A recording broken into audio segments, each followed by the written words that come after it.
জেলায় কয়লা খনি অঞ্চল বা কয়লা খনির আশপাশের গ্রামগুলিতে বসবাস করা মানুষের সংখ্যা নেহাতই কম নয়।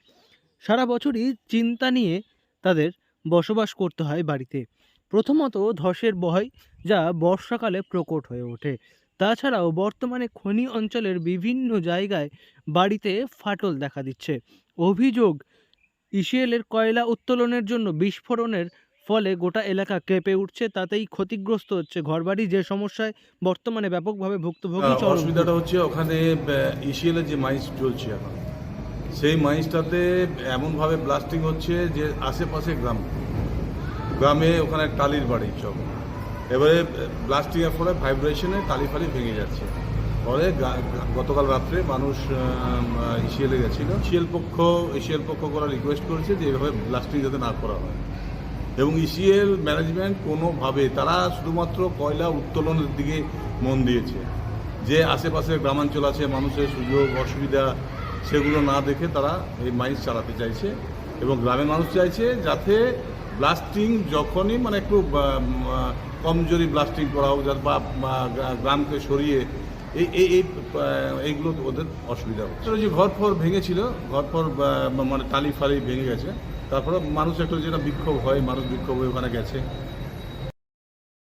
বারাবণী বিধানসভার অন্তর্গত চরণপুর এলাকা, এখানেই বর্তমানে ইসিএল কর্তৃপক্ষ কয়লা উত্তোলন চালাচ্ছে, এবং কয়লা উত্তোলনের আগে যে ডিনামাইট বিস্ফোরণ করা হচ্ছে, সেই বিস্ফোরণের তীব্রতায় ঘরবাড়ি কেঁপে উঠছে। কখনো কখনো মাটির বাড়ি ক্ষতিগ্রস্ত হচ্ছে, বাড়ির টালিতে ফাটল ধরছে, এমনও অভিযোগ রয়েছে।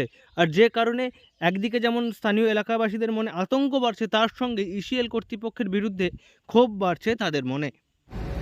ইসিএল কি বলছে জানি না। ইসিএলকে প্রথমত বলুন, যেখানে মাইন্স চালাচ্ছে সেখানকার মানুষকে চাকরি দেব না, জমি কেটে নিচ্ছে। এখনও পর্যন্ত আমাদের যেটা বেগুনিয়া কুলিয়ারি চলছে জামগ্রামের কুলিয়ারিতে এখনও পর্যন্ত তাদের জমি কাটা হয়ে গেছে, মানুষগুলো চাকরি পায়নি, ঘুরে বেড়াচ্ছে। ইটা পাড়া চলছে, সব মাইন্সে একই রকম অবস্থা চলছে। তো ইসিএল ম্যানেজমেন্ট প্রথমত হচ্ছে যে জমিটা নিচ্ছে সেই মানুষটাকে চাকরি দিন।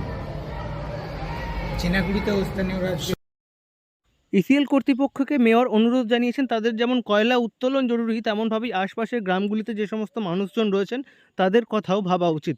তাদের কথা ভেবে কাজ করলে স্থানীয় এলাকার মানুষজনকে সমস্যায় পড়তে হবে না, ইসিএল কর্তৃপক্ষকেও সমস্যায় পড়তে হবে না। যদিও ইসিএল কর্তৃপক্ষের অভিযোগ, চরণপুর এলাকার মানুষজন সেখানে প্রতিবাদের নামে ভাঙচুর চালিয়েছে। যদিও চরণপুর এলাকার মানুষজন বলছেন অবিলম্বে এই বিস্ফোরণের শব্দ থেকে তাদের মুক্তি দেওয়া হোক। আসানসোল থেকে নয়ন ঘোষের রিপোর্ট, লোকাল 18 বাংলা।